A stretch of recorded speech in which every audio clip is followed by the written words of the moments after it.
We begin with the latest from inside the Liberal caucus. Today, the caucus gathered for the first time since last week's tense and emotional meeting that saw many MPs call for the Prime Minister to leave. Since then, about 10 MPs have started a push for a secret ballot vote on Justin Trudeau's leadership, something cabinet ministers quickly rejected.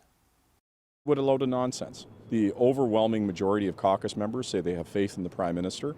There's no process in our Constitution to give caucus that power. It would be taking it away from party members. The caucus is a space for things to be done in private, but for people to actually show their faces and say exactly what they mean and want the Prime Minister to do, and that's what they're doing.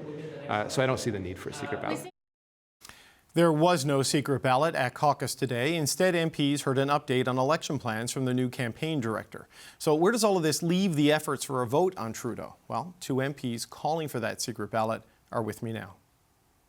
Alexandra Mendès is the Liberal MP for Brossard-Saint-Lambert in Quebec, and Ehsassi is the MP for Willowdale here in Ontario. It's good to see you both. Thank you for coming into the studio. Thank you for inviting us. Let's start with a simple question. I don't know if you'll answer it or not, Ms. Mendès. I know you have said your constituents want the Prime Minister to go. Do you support his leadership at this point? Did you sign the letter? Are you part of that effort?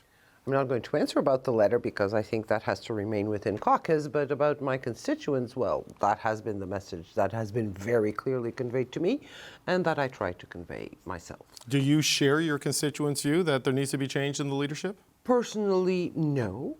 Okay. Because I think it's quite unfair in that I think the Prime Minister has done a very remarkable job in moving our country forward, in implementing a great many policies that I am absolutely 150% behind. Mm-hmm. But I have to also be a conveyor and an echo, if you wish, of my constituents. And they've been very clear in large numbers. Okay, so Mr. Ehsassi, did you sign the letter? Let's start there. Well, as you know, that letter belonged in caucus. That's how it was conveyed. So I think things that do occur in caucus have to remain in caucus. But what I can tell you, it was a very cordial, frank discussion. And the vast majority of members that did speak, and I happen to be one of them, spoke on behalf of our constituents. So it's important to recognize that our number one responsibility is to speak on behalf of our constituents, and that's exactly what happened. So your constituents, like Ms. Mendez' constituents, like Sean Casey's, like Ken McDonald's, are saying you need a change in leadership if you're going to win the next election? They've certainly been saying we need change. Mm-hmm. That has been something that has been conveyed to me by a lot of individuals on the ground in Willowdale. Okay, you both know, you've been around politics enough to know that by not saying yes or no on signing the letter, people are going to look at this and say, they definitely signed the letter. They're definitely 2 of the 24, well, right? They can draw their conclusions. Okay. All right, okay, they can draw their conclusions. But we, and I mean, like Ali, I can say that I did speak. That's all. You spoke in caucus. Yeah, I spoke in caucus, yeah. Well, we spoke when you were at caucus in Nanaimo, and you spelled out what your constituents are hearing. And the Prime Minister, after thinking about this for about less than 24 hours, gave his answer saying, no, he's staying. But now, you and others in caucus are pushing for a secret ballot vote on his leadership, which is also getting pushback. So, Ms. Mendez, let's start with you. Why do you want a secret ballot? What do you think that will accomplish, and what do you think that will do to the question of the Prime Minister's leadership? If nothing else, it would put the question to rest. It would, give a definite answer on caucus support for the Prime Minister's leadership. Because that would be the most reasonable and I would say clearer way of making that. Because his supporters say the vast majority of caucus fully support him. Do you agree with that assessment? Oh, I have no measure of how that would go. I really have no measure. I mean, I know quite a few of my colleagues that would say no, but I have no measure. I didn't do a poll. Right, I gotcha. Mr. Ehsassi, what about you? Why do you think a secret ballot is the right move at this point for your caucus? Sure. Well, first of all, let me say the reason why I'm here is that this has become an issue that everyone is commenting on. And what I have heard outside caucus during the course of the past several days is ministers repeat ad nauseum that the Prime Minister has the support of the overwhelming number of caucus members. So that's one thing I've been hearing. Another thing I hear is ministers or those who purport to speak on behalf of the government say that this matter is settled. I think listening to those, to what those individuals are saying, it seems to me that we can put this behind us. It's important that we be united and that no one has any doubt that this party is united and looking forward to marching forward and making sure that Pierre Poilievre does not form the next government. So do you see a secret ballot vote as a healing option to put this arrest, or as a way of showing to the Prime Minister and supporters that maybe the unrest in caucus is a whole lot bigger than they believe? Well, what I have been hearing is that what we listened to last week was the tip of the iceberg. And I can tell you, I've spoken to numerous members of our caucus, and I understand people who are on either side of this debate. I really do. I try to be respectful. But if this is an issue that everyone is speaking of, and this is an issue that ministers feel very, very strongly about, and they say the Prime Minister does have the overwhelming support of members of caucus, then let's put this to the test, and let's put this behind us. What do you think the result of that vote would be, Mr. Ehsassi? I truly couldn't tell you that I have any idea. But I've heard a divergence of opinions. And so let's put this behind us. I think that is the most sensible thing for us to do at this point. You can't put the toothpaste back in the tube. Okay, but Ms. Mendès, people would look at this and say that, the letter, which you won't say whether you signed or not, but the request was made for change, right? And you have this kind of split position of my constituents want it, but I don't necessarily want it, but let's put it to a secret ballot, which seems like a way of getting the change, is how people might look at it, right? So how do you reconcile sort of these different points on this issue? I have no issue reconciling the different. Well, first of all, we are a party. The Liberal Party of Canada is a party of debates, and we have always been. I've been involved in this party for a good many years, and we've always been a party of debates. This is one among the many that we've had through the years, or at least the years where I've been a member. And the question has come up because we are hearing it from our constituents, and it's very, very pressing. And I mean, the polls have been saying it for over a year. Right. So how do we reconcile the fact that we want to put it to bed? We want to put it to bed. We want to get to a position where the party is united behind the Prime Minister, behind our leader, or if the result is a different one, well, where do we go from there? Right. So, but we do need an answer. Well, hasn't he given you the answer, though, Mr. Ehsassi? Certainly that he's not leaving. The Prime Minister made that very clear the next day. Cabinet ministers are going in today saying there's not going to be a secret ballot. You didn't adopt the Reform Act after any of the elections as a caucus, which was the mechanism the Conservatives used to get rid of Aaron O'Toole. So in the absence of that, why would the Prime Minister expose himself to this risk, given that you said it's the tip of the iceberg and who knows exactly how many people will vote against him? Well, I would say, first of all, numerous members of caucus have come out openly and asked for it. In addition to that, I'm sure we all hear from our riding associations and volunteers. They have an opinion on this matter. So again, why not put this behind us? I think that's the most sensible approach. And everyone's been talking about it. We've heard Andrew Coyne talk about it. We've heard every journalist I can think of has said this seems like a sensible way to proceed. But I think it's important to ensure that should this happen, and this is really truly the Prime Minister's decision, but should it happen, everyone has to abide by the result. The most important thing at this juncture is for us to be fully united and be invigorated to fight Pierre Poilievre and the Conservatives. But I guess you could unite by dropping this call for a secret ballot and getting behind the leader that has won the last 3 elections. I mean, could you not? I mean, that could be the pushback from the people at the center, as the PMO is called, and his supporters. But it would seem to me if that is what the Prime Minister decides to do, there's going to be lingering doubts. I want to make sure as many people in that caucus remain in the Liberal fold and continue to fight for Canadians. That is my number one objective. And yes, the Prime Minister has won the last 3 elections, absolutely. He's led us through 3 victories, no doubt, no question.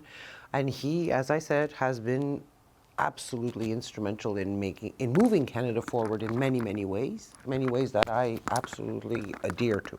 Oh, just watch your mic there. You're hitting it with your sorry. hands. Yeah, let's go ahead. Go ahead. But I do think that because this question has been raised, because we have been looking at the polls for the past year, we have been hearing from our constituents.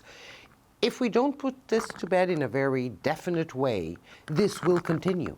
I mean, we will not have answered our constituents either. I have to go back to my constituents and tell them, hey, I conveyed your message, I passed on the message, the answer is this one, because we do believe that the best person to fight, to lead us through the next election is the Prime Minister. So what do you tell your constituents? What do you do, Ms. Mendès? Right now, but if you don't get the secret ballot, because all the indications is that you won't. That's what, when I've asked the Prime Minister's office what they intend to do, they have no interest in it. And you hear the Cabinet and some of your caucus members, what do you do if he says he's staying and you don't get the secret ballot? Well, we find a way to rally.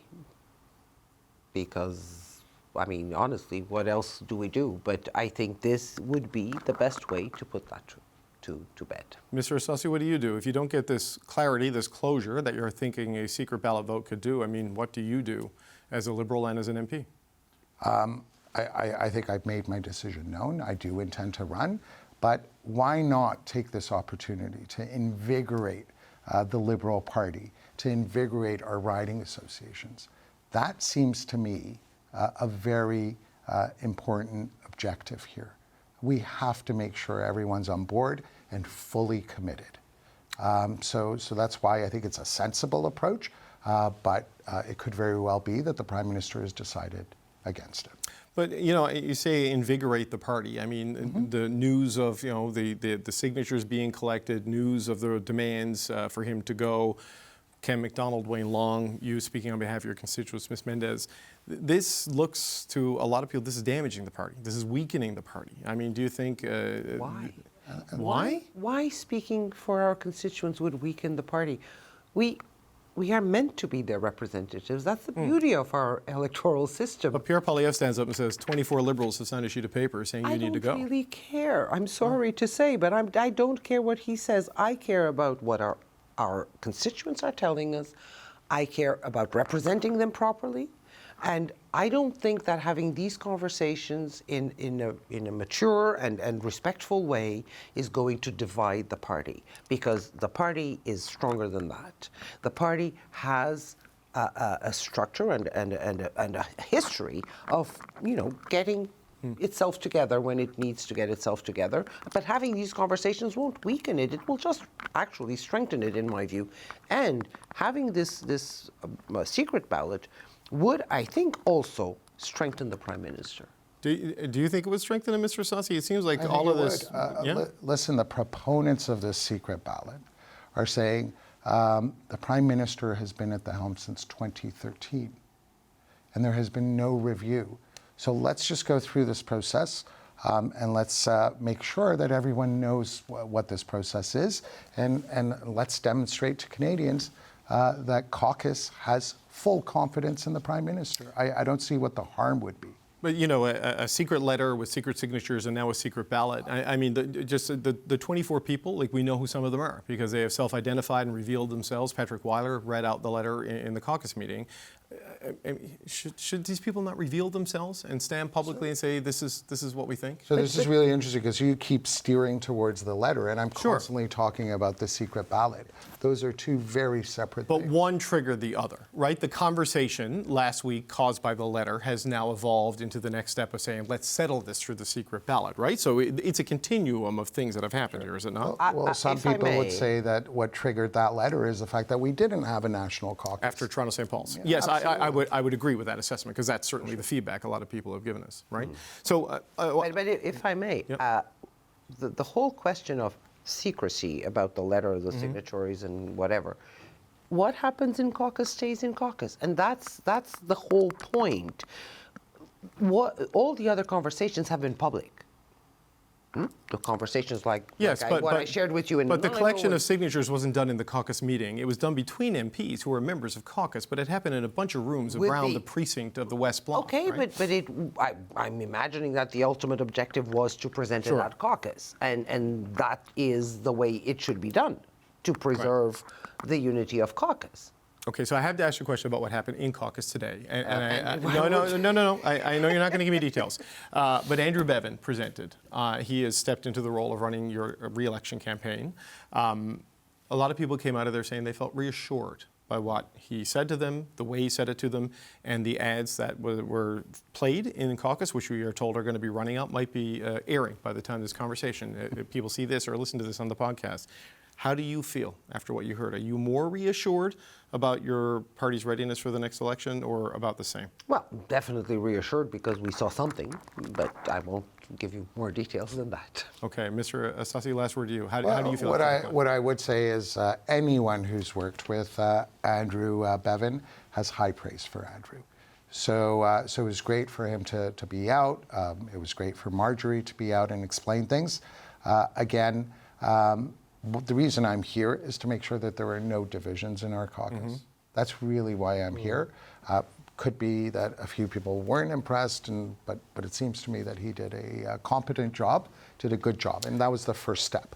So I think we should be, really focused on being fully united. And making sure that we move forward in a sensible way. Do you think cabinet ministers, you mentioned them earlier, do you think their insistence on saying the vast majority support the Prime Minister, do you think that's making things worse inside the caucus for people? I truly do, because first of all, those are discussions to be had within caucus. Secondly, that can't be the answer to everything, right? For people to come out and say the overwhelming majority of people have confidence, well, that's great. I'm really happy to hear that. Put it to the test. And let's put these divisions behind us. Ehsassi and Alexandra Mendès, thank you so much for coming in. We appreciate your willingness to be here today. Thank you for having us. Okay, so as you heard there, Liberal MPs got a look at the party's plan for the next election today as Liberal campaign director Andrew Bevin presented the vision at the weekly caucus meeting. We've got some more reaction to the plan from Liberal MPs. Take a listen to this. Are the Liberals ready? Getting ready, I think, yeah. Our fight is with Pierre Poilievre. We're going to win. Generally speaking, the framework of the strategy looks extremely good, and the Conservatives should be nervous. Move on. We're moving on. I think there is enthusiasm. It may be hard to believe, but being 20% behind in the polls, but I think better times are on their way. There was a reverberance of the claps that were happening, of the applause that was happening regarding the plan that's coming forward. I think there's a lot of people that are still looking for some answers. Mr. Bevin just started a week and a half ago, so he's got a lot of work to do. Louis Blouin is the Parliamentary Bureau Chief for Radio Canada, and he's here with me now. Louis, thanks for coming back again today. Pleasure to be here, David. Caucus says they want to move on. You heard the interview there. They don't want to move on yet on the issue of the leadership question. They want a secret ballot. I see no possibility the Prime Minister will agree to this. Where do you think it all is? I think there's no more gas in the tank for what is going on in caucus and wanting a secret vote. It will not happen because there's no mechanism to it. We spoke about it at length. So I don't see how this could happen. I don't feel that they have the momentum that they need. But the thing is, it is still playing out in public, David. And that is a bad thing for the party. It's a bad thing for the Prime Minister too. So the question that seems more and more apparent is, what are they going to do about it? Are they going to become more firm about it? Should they threaten to, get people out of caucus? So how does this stop? Because the discussion is still happening in public, and all the days that they are spending on this, they are not attacking Pierre Poilievre. They are not focusing on the opponent. And for me, it seems that it's not under control, but at the same time, it seems that it's pretty much dead. So why are they not able, the Prime Minister and his advisors, able to get over this and move on? I think there was maybe a first step this morning with the ads that were presented in caucus, and you know what's coming, but they need more of that. They really need more of that to get this under control. It feels like a campfire at the end of the night. It hasn't spread into a wildfire, but it's not completely stamped out. Smoke. And what Mr. Ehsassi had to say that what cabinet ministers are doing in dismissing it and saying the vast majority is on board is making it worse in some sense. So you could have, I don't know if there's a front bench, back bench division there, but there is some frustration there, I think. Yeah, and it has not died down completely, but still they don't have a way, but they're still being able to make a lot of noise about it. So that's what, for me, I think is very problematic for the Prime Minister, especially in the condition that is. And, it was funny to hear MP, I think it was Palowski, saying, no, we need to move on. There was not a lot of conviction in there, and speaking also with there's the optimism, numbers. even though we're 20 points back. And I think what could help the Prime Minister is a little bump in the polls. And I think at the end of the day, that's the bottom line. Well, let's talk a little bit about this because you mentioned the election ad. So Andrew Bevin, who was until very recently the Chief of Staff to the Deputy Prime Minister and the Finance Minister, Chrystia Freeland, has now moved into the National Campaign Director's office.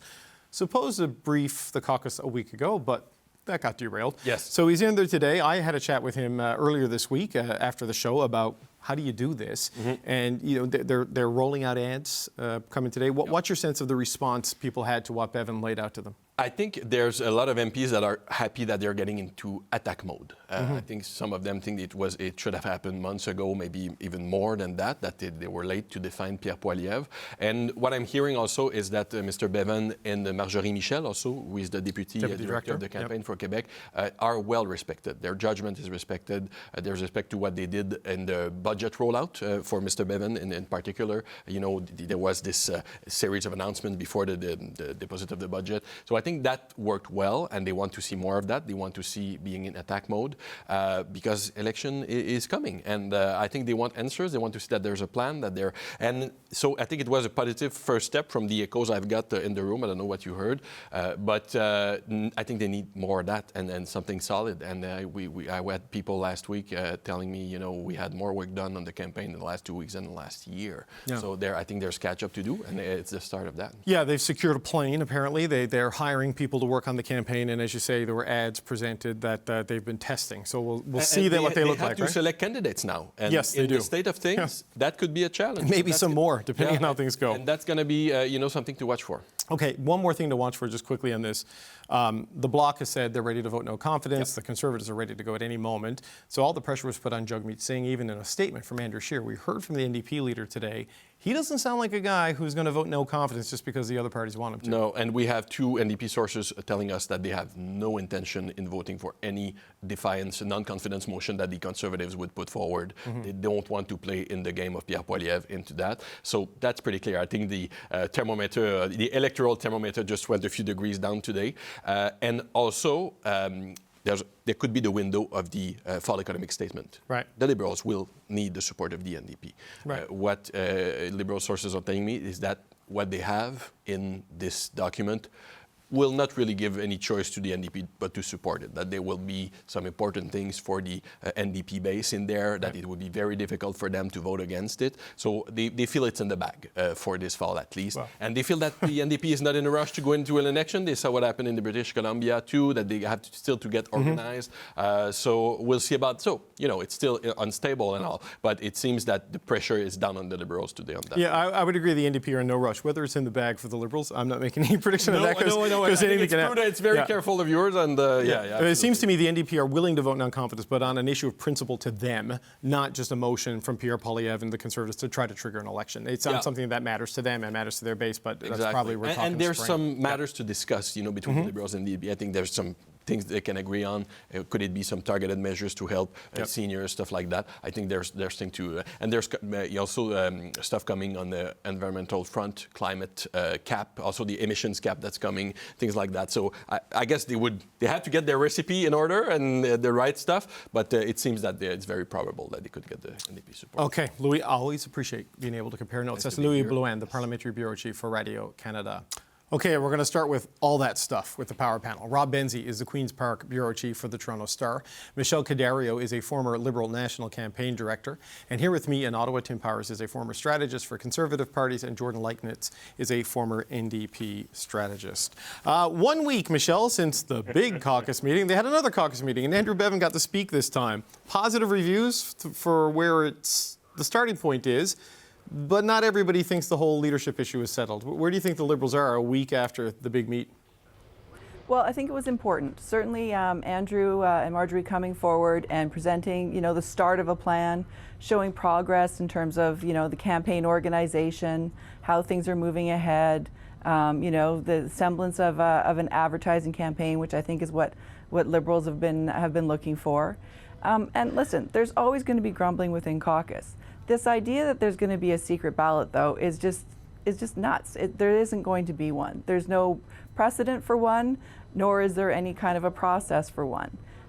They've had their say.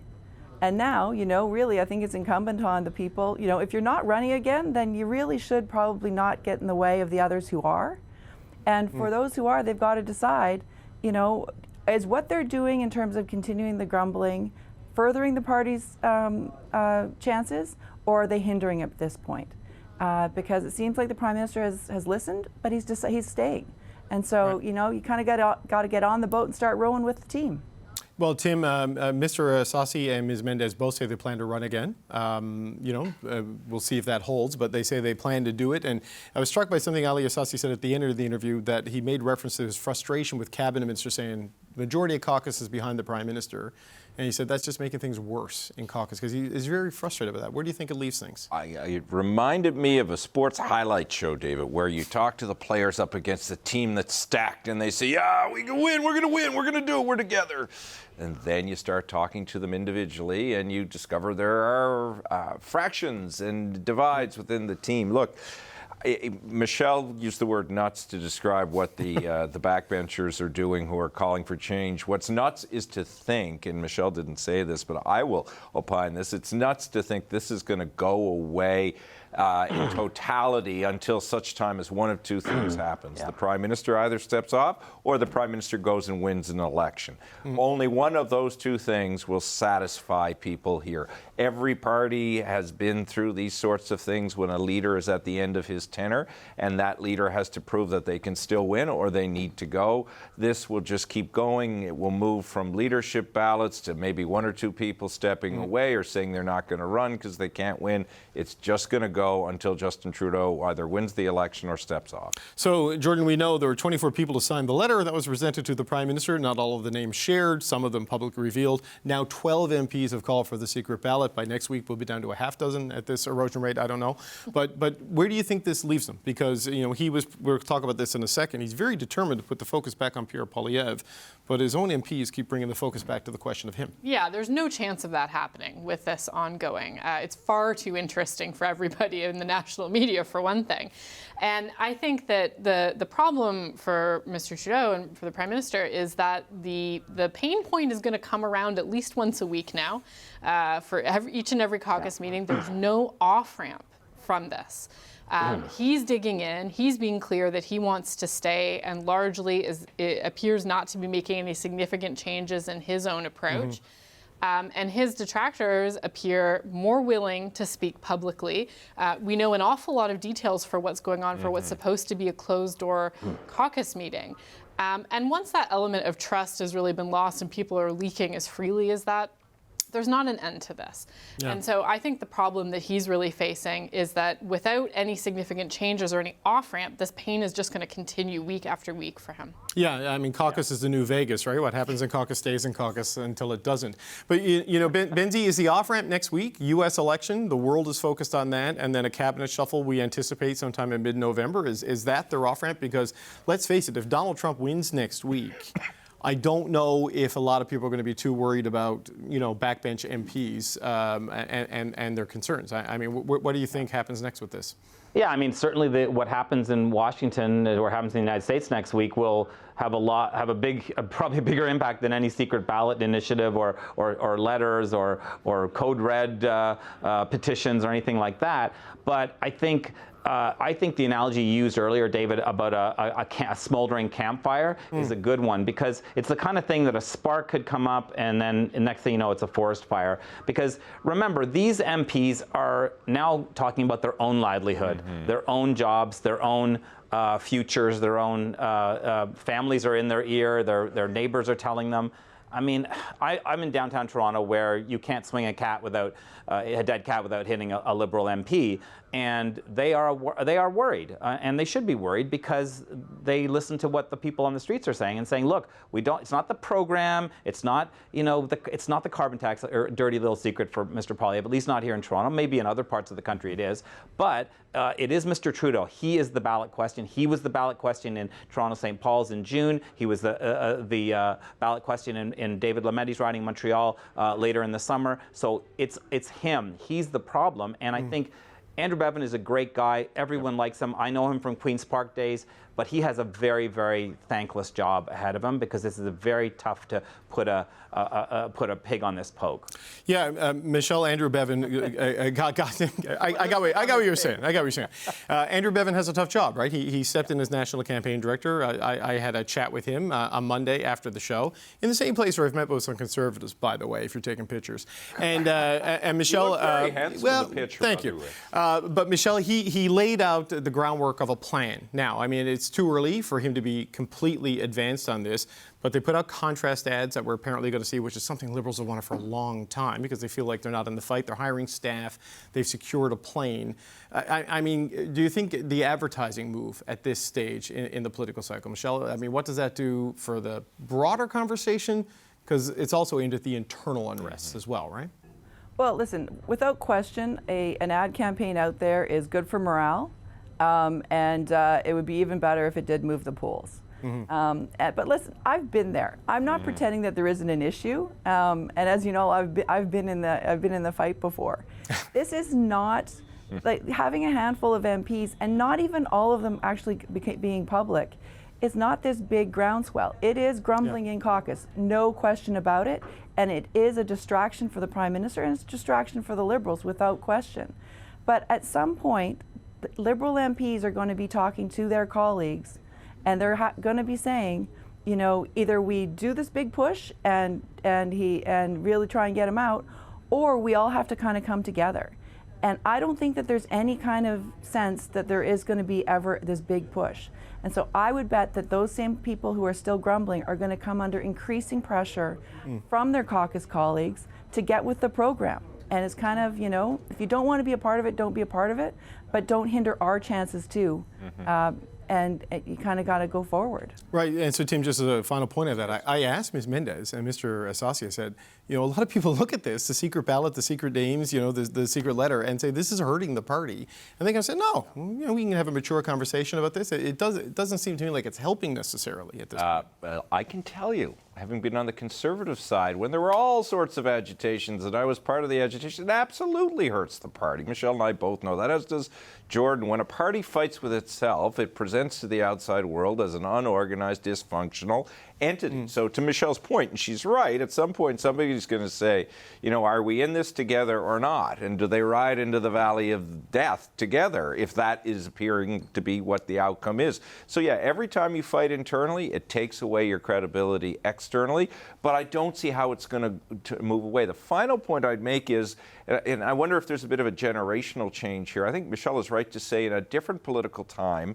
because of the way politics was conducted then, that people may have come together. But because the way politics now is conducted differently and the way generations approach politics now today, I'm not sure you will have the ability to rally as one. But Jordan, it's also the way the Liberal Party is constituted now. It's more of a movement than it is a party with a strict membership. That's right. And that is the challenge. You know, I wish them all the luck in the world with that in a coming leadership race, because you know, I think that was a machine built for Mr. Trudeau and not maybe. Well, and a comeback from Ignatius' 2011 exactly. result too, right? Yeah, look, Michelle is absolutely right.